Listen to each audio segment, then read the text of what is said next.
good morning! Happy Monday! Walking.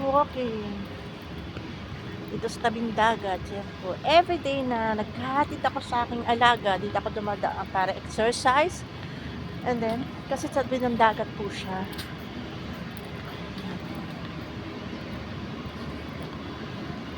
Yan na siya mag-exercise dito kasi tabing dagat. At magandang tanawin siya dito. Dito sa aming bundok yan, bundok building, ewan ko lang.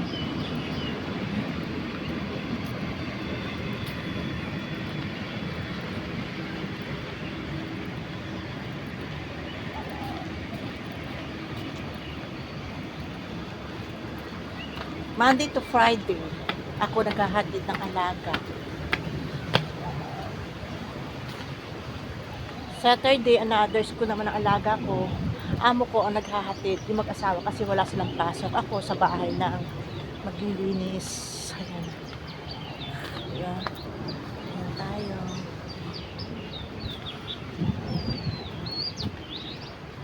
Kulimlim siya, pero maganda naman. Palamig ang panahon.